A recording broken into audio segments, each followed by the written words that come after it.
चाहे वो छोटा सा कीटाणु हो या फिर विशालकाय हाथी, कुदरत ने हर चीज को गजब की कारीगरी के साथ बनाया है।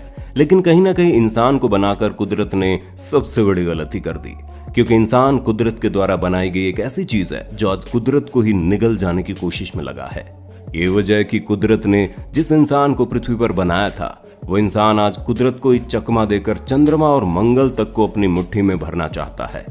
इंसान का चंद्रमा और मंगल तक पहुंचने की घटना को भले ही हम इंसानों की सबसे बड़ी कामयाबी के रूप में देखते हैं, लेकिन हम इंसानों ने अपने इस कामयाबी के लिए इतने जीवों की बलि दी है जिसकी आप कल्पना भी नहीं कर सकते। आज दुनिया में हर इंसान को चंद्रमा पर पहुंचने वाला पहला शख्स नील आर्मस्ट्रॉन्ग, अंतरिक्ष में जाने वाला पहला शख्स यूरी गागरिन, मंगल पर इंसानों को बसाने की कल्पना करने वाला एलन मस्क जैसा नाम तो याद है, लेकिन अफसोस कि दुनिया को ये नहीं पता कि नील आर्मस्ट्रॉन्ग और यूरी गागरिन के अंतरिक्ष में पहुंचने से पहले न जाने कितने जीवों ने अपनी जान की आहुति देकर इंसानों को इस लायक बनाया कि आज वो चांद पर अपना परचम लहरा सके। और आज हम इस वीडियो में उन्हीं बदकिस्मत जानवरों की दर्दनाक कहानी को बताएंगे जिन्होंने इंसानों की जल्दबाजी और लालच की वजह से कभी बिना सांस लिए तो कभी भयंकर गर्मी की वजह से अपनी जान से हाथ धो बैठे।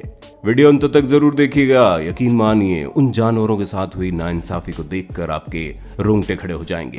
दोस्तों, इस वीडियो को पूरा देखिएगा क्योंकि आने वाले कुछ पल आपको रहस्य और रोमांच के साथ भावुक कर देंगे। आज एक बिजनेसमैन एलन मस्क मंगल पर इंसानों को बसाने की कोशिश में लगा है, लेकिन इंसानों को इतनी दूर तक पहुंचाने के लिए जिसकी सबसे पहली बलि दी गई वो थी लाइका नाम की एक कुतिया। ये साल 1950 के दौर की बात है, जब इंसान अंतरिक्ष को सिर्फ और सिर्फ दूर से ही देखा करते थे। उन्हें अंतरिक्ष के बारे में बहुत ही कम जानकारी थी। इंसानों को नहीं मालूम था कि क्या एक जीता जागता इंसान या फिर जीता जागता जीव पृथ्वी के वातावरण के बाहर अंतरिक्ष में सांस ले सकता है। क्या एक जिंदा जीव पृथ्वी के वातावरण के बाहर अंतरिक्ष में जाकर जिंदा वापस आ सकता है? और इसी जानकारी को पाने के लिए या फिर कहें कि वैज्ञानिकों ने अपने दिमागी कीड़े को शांत करने के लिए रूस के मॉस्को शहर में सड़क से एक कुतिया उठाई और जिसका नाम था लाइका। आपको जानकर हैरानी होगी, सड़क से उठाकर लाई गई वो कुतिया अंतरिक्ष में कदम रखने वाली सबसे पहली जीव थी। ये साल 1950 का वो दौर था जब दुनिया भर के वैज्ञानिक अंतरिक्ष में जाने के लिए बेचैन थे। एक तरफ अमेरिकी वैज्ञानिक और दूसरी तरफ रूसी वैज्ञानिक, दोनों में मानो टक्कर चल रही थी कि कौन सबसे पहले अंतरिक्ष में जाएगा। रूस ने अमेरिका को पीछे करते हुए एक स्पेस प्रोजेक्ट को लॉन्च किया, जिसका मकसद बस ये जानना था कि पृथ्वी के वातावरण के बाहर अंतरिक्ष में एक जीव जिंदा रह सकता है या नहीं। बिना जानकारी के किसी इंसान को मरने के लिए अंतरिक्ष नहीं भेजा जा सकता था, इसलिए रूस के वैज्ञानिकों ने मॉस्को के शहर से एक 3 साल की आवारा कुतिया को उठाया। और ये बात है 3 नवंबर साल 1957 की। रूस के अंतरिक्ष वैज्ञानिकों ने स्पुतनिक 2 नाम के एक अंतरिक्ष यान को बनाया। आपको जानकर हैरानी होगी कि उन वैज्ञानिकों को इतनी जल्दी थी कि मात्र 4 सप्ताह के अंदर ही उन्होंने जल्दबाजी में उस अंतरिक्ष यान को तैयार कर दिया। और उससे भी दुखद बात यह है कि वैज्ञानिक पहले से ही जानते थे कि वह अंतरिक्ष यान इतने अच्छे से बनाया ही नहीं गया है कि वह अंतरिक्ष में जाकर वापस पृथ्वी पर आ सके। अंतरिक्ष यान के अंदर एक ऑक्सीजन जनरेटर था, खाने पीने की चीजें मौजूद थी। लाइका कम से कम 7 दिनों तक जिंदा रह सके, इसके लिए हर एक चीज अंतरिक्ष यान में मौजूद थी। लाइका नाम की ये कुतिया इंसानों के विकास में पहला कदम बढ़ाने के लिए तैयार थी। आखिरकार उस बेकार अंतरिक्ष यान को लॉन्च किया गया। अंतरिक्ष यान पूरी रफ्तार से पृथ्वी के वातावरण को चीरते हुए सीधा अंतरिक्ष में पहुंच गया। उस कुतिया के साथ क्या हो रहा था ये सिर्फ वो कुतिया ही जान सकती थी। वहां मौजूद वैज्ञानिक और पृथ्वी पर मौजूद इंसान इस बारे में सिर्फ कल्पना कर सकते हैं। अंतरिक्ष यान सफलतापूर्वक अंतरिक्ष में पहुंच तो गया, लेकिन एक टेक्निकल गलती की वजह से, जो वैज्ञानिकों ने जानबूझकर या फिर कहें कि जल्दबाजी में आकर की थी, उसकी वजह से एयरक्राफ्ट का एक हिस्सा उससे अलग नहीं हो पाया। स्पेसक्राफ्ट के उस हिस्से में इतनी गर्मी निकल रही थी कि अंतरिक्ष यान पूरी तरह से गर्म हो गया और उसका टेम्परेचर लगातार बढ़ता जा रहा था। ये बिल्कुल वैसा ही है जैसे आपको एक लोहे के कमरे में बिठाकर चारों तरफ से आग लगा दी जाए। टेम्परेचर लगातार बढ़ता जा रहा था और वो कुतिया उस टेम्परेचर के हिसाब से अपने आप को ढालती जा रही थी। लाइका ने 3 घंटे तक उससे भयंकर गर्मी को सहन किया, लेकिन आखिरकार उससे बढ़ते तापमान की वजह से लाइका ने हार मानकर अपनी जिंदगी की प्राण पखेरुओं को अपने से आजाद कर दिया। एक तरफ लाइका नाम के उस कुतिया की तड़प तड़प कर मौत हो चुकी थी, लेकिन वैज्ञानिक इस बात से खुश थे कि उन्हें एक डेटा मिल गया था। कि अंतरिक्ष के बाहर कोई भी जीव जिंदा रह सकता है। आपको जानकर हैरानी होगी कि लाइका की मौत के बाद वो खराब अंतरिक्ष यान 5 महीने से भी अधिक समय तक पृथ्वी पर चक्कर काटता रहा और लगभग 5 महीने बाद 14 अप्रैल 1958 को जैसे ही उस अंतरिक्ष यान ने पृथ्वी के वातावरण को छुआ, भयंकर घर्षण की वजह से अंतरिक्ष यान जलकर राख हो गया। अब ना तो लाइका बची थी, ना ही उसका मरा हुआ शरीर, लेकिन दुनिया भर के वैज्ञानिक इस बात से खुशी मना रहे थे कि अंतरिक्ष के बाहर कोई भी जीव जिंदा रह सकता है। इस वक्त भी पूरी दुनिया के लोगों ने लाइका के उस दुखद अंत की वजह से रूस के वैज्ञानिकों की काफी आलोचना की। रूस की गवर्नमेंट के द्वारा लाइका को सम्मान देते हुए उसकी एक प्रतिमा बनवाई गई। लेकिन कहते हैं ना कि इंसानों की इच्छा और उत्सुकता का कभी अंत होता ही नहीं है। उन्होंने अपने सवालों की जानकारी के लिए लाइका के बाद सैकड़ों जीवों को अंतरिक्ष में भेजना जारी रखा, जिसमें से एक था हैम नाम का एक चिंपैंजी।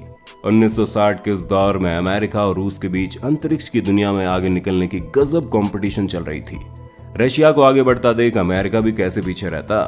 अमेरिका ने भी एक अंतरिक्ष प्रोजेक्ट को लॉन्च किया, लेकिन इस बार भी इस प्रोजेक्ट का हिस्सा कोई इंसान नहीं बल्कि एक जानवर ही था। और इस बार अपनी जान की आहुति देने की बारी थी हैम नाम के एक बंदर की। अमेरिकन एयरफोर्स ने फ्रांस के एक चिड़ियाघर से चिंपांजी के एक बच्चे को खरीदा था, जिसे कई साल तक ट्रेनिंग दी गई थी कि अंतरिक्ष जैसी परिस्थितियों में कैसे रहा जाता है, स्पेस सूट कैसे पहनना है, अंतरिक्ष यान के अंदर कैसे रहना है और कैसे अपने काम को करना है, अंतरिक्ष यान के अंदर खुद को जिंदा बचाए रखने के लिए क्या करना है। हैम नाम के उस बंदर ने बड़ी ही बारीकी से चीजों को समझ भी लिया। इस खास स्पेस प्रोजेक्ट के लिए अंतरिक्ष यान तैयार हो चुका था और इस बार वैज्ञानिकों का मकसद ये जानना था कि अंतरिक्ष के बाहर है कोई जीव अपने काम को करने वाला। क्या वो चल फिर सकता है, खा सकता है और अपने दिमाग को ठीक ठाक रख सकता है। और ये बात है 30 जनवरी साल 1961 की। अगले दिन हैम को अंतरिक्ष में भेजा जाना था।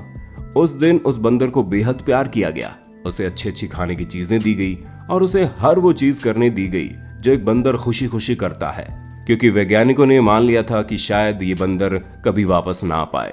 31 जनवरी के दिन इस बंदर को अंतरिक्ष यान में बैठाया गया और उसके शरीर पर कई तरह के सेंसर लगाए गए ताकि वैज्ञानिक जमीन पर उसके हर एक डेटा को कलेक्ट करते रहें। अंतरिक्ष यान के लॉन्च होते ही वो एक बार फिर से धरती के वातावरण को चीरता हुआ सीधा अंतरिक्ष में निकल गया। कुछ ही देर में वो स्पेसक्राफ्ट पृथ्वी से दूर अंतरिक्ष में पहुंच चुका था और अंतरिक्ष में कई मिनट गुजारने के बाद अंतरिक्ष यान से हैम का कैप्सूल अलग हुआ। पृथ्वी का गुरुत्वाकर्षण हैम के उस कैप्सूल को वापस अपनी ओर खींचने लगा। अंतरिक्ष यान का वो भाग पूरी रफ्तार से पृथ्वी की तरफ बढ़ रहा था, लेकिन तभी पता चलता है उस कैप्सूल में लगा हुआ पैराशूट खराब हो चुका है और कुछ ही देर में वो कैप्सूल पूरी रफ्तार से अंटार्कटिक महासागर से टकराता है, या फिर कहें उस कैप्सूल की क्रैश लैंडिंग होती है। वैज्ञानिकों के मन में यही चल रहा था कि उस बंदर का शरीर कितने टुकड़ों में बटा होगा। लेकिन क्या आप यकीन करेंगे, दुनिया भर के वैज्ञानिकों में तब भी खुशी का माहौल था, क्योंकि उन्हें वो डेटा मिल चुका था कि क्या एक जीव अंतरिक्ष में अपने दैनिक जीवन के कामों को कर सकता है। पूरे अमेरिका के वैज्ञानिक इस मिशन की कामयाबी की खुशियां मना रहे थे और दूसरी तरफ एक बंदर जिंदगी और मौत के बीच फंसा हुआ था। कुछ घंटों के बाद उस कैप्सूल को समुद्र से बाहर निकाला गया और एक वैज्ञानिक कैप्सूल को खोलने के लिए आगे बढ़ता है। वैज्ञानिकों ने जैसे उस कैप्सूल को खोला और उसने जो नजारा देखा उसे देखकर पूरी दुनिया हैरान रह गई।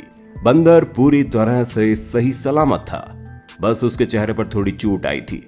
उस मिशन के बाद से अमेरिकन एयरफोर्स और अमेरिकन साइंटिस्ट की पूरी दुनिया में तारीफ होने लगी। वहीं दूसरी तरफ हैम नाम का ये चिंपैंजी पूरी दुनिया में मशहूर हो गया। लेकिन कहते हैं ना कि यहाँ काम होने के बाद लोग इंसान तक को भूल जाते हैं। फिर वो तो एक बंदर था। इस मिशन के बाद उस चिंपैंजी को एक चिड़ियाघर में बेच दिया गया, जहाँ लगभग 15 सालों तक चिड़ियाघर के पिंजड़े में ही उसकी मौत हो गई। ये तो महज 2 ऐसी घटना थी जहाँ जानवरों ने अपना बलिदान देकर इंसानों को बचाए रखा, लेकिन रूस और अमेरिका के वैज्ञानिकों ने न जाने कितने ऐसे प्रोजेक्ट पर काम किए थे जहां जीवों के जान के साथ खेला गया। लेकिन उस प्रोजेक्ट का नाम कभी बाहर ही नहीं आने दिया गया ताकि लोगों की नजर में उनकी बेइज्जती ना हो। जानवरों के ऊपर तमाम तरह के परीक्षण करने के बाद अंत में यूरी गैगरिन को अंतरिक्ष में भेजा गया, जो मिशन बिल्कुल सफल रहा और वो जिंदा वापस आए। लेकिन अफसोस कि हमें किताबों में और इतिहास के पन्नों में सिर्फ और सिर्फ यूरी गागरिन और नील आर्मस्ट्रॉन्ग जैसे नाम ही पढ़ने को मिलते हैं। लाइका, हैम, गोल्डो, सैम जैसे सैकड़ों ऐसे नाम हैं जिनका कोई अता पता नहीं। दोस्तों, ये वीडियो आपको कैसी लगी और आप जानवरों को लेकर वैज्ञानिकों के द्वारा जानवरों के साथ किए गए व्यवहार को लेकर क्या सोचते हैं? आप अपनी राय कमेंट करके बताना जरूर। वीडियो अच्छी लगे तो लाइक कीजिए, हमारे चैनल को सब्सक्राइब कर बेल आइकन को ऑन करना बिल्कुल मत भूलना, क्योंकि हम आपके लिए हर रोज ऐसी इंटरेस्टिंग वीडियोस लाते रहते हैं।